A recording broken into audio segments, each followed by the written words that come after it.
Parts చూసాం, మిగిలిందంతా నిద్రపోతూనే ఉన్నాం. ఇంకేముంది చూడటానికి అనిపించింది. 300 పెట్టి అన్ని కంట్రీలు తిరిగి వచ్చినట్టుంది. Pakistan, London, Italy, France.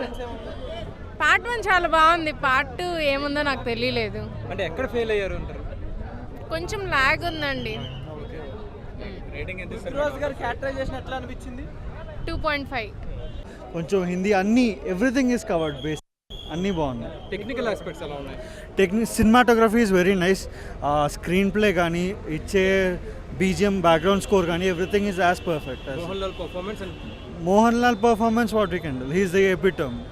Malayalam ఇండస్ట్రీలో ద బిగ్గెస్ట్ ఎమ్ అంటే మోహన్ లాల్ అండ్ మమ్మూటి. కొంతమంది పార్ట్ 1 యూఫోరియాని మ్యాచ్ చేయలేదని అంటున్నారు. పార్ట్ 1 కన్నా బెటర్ ఉందని నా feeling, because there is also part 3 coming. So the story setup ఏదైతే బాగా చేశాడో, రైటింగ్ కానీ ఎవ్రీథింగ్ కానీ చాలా బాగుంది సినిమా.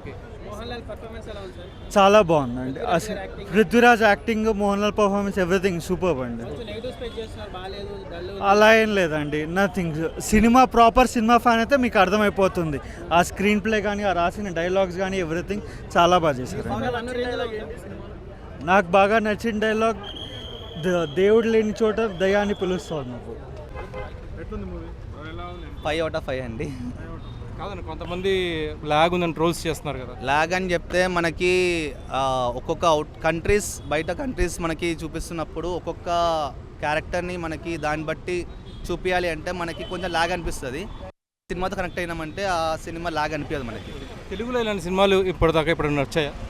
మనకి తెలుగులో ఇంకా వస్తుంది. లైక్ మనకి సలార్, కేజీఎఫ్ మనం ఎట్లా యాక్సెప్ట్ చేసినామో ఈ మూవీ కూడా అట్లనే యాక్సెప్ట్ అవుతూ ఉంటుంది. ఓకే, అంటే కొంతమంది కేజీఎఫ్తో కంపేర్ చేస్తున్నారు కదా, ఆరెంజ్ ఎలివేషన్స్ ఉన్నాయి కదా. ఎలివేషన్స్ ఉంది అంటే మనకి కేజీఎఫ్ లాంటి సినిమానే ఇది కూడా.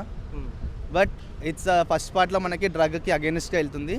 సేమ్ సెకండ్ పార్ట్ కూడా అదే రివీల్ గా పోతుంది. అంటే ఇది డైరెక్ట్ తెలుగు రిలీజ్ చేశారు కదా, మనం పార్ట్ 1 చూసుకుంటే మెగాస్టార్ చిరంజీవి గారు గాడ్ ఫాదర్తో సంబంధం చేయొద్దండి. ఒకవేళ ఇది మలయాళంలో రిలీజ్ చేస్తే తెలుగులో మెగాస్టార్ చిరంజీవి గారు చేస్తుంటే బాగుండేదని ఎక్కడ అనిపించింది? నో అస్సలు సెట్ కాదండి.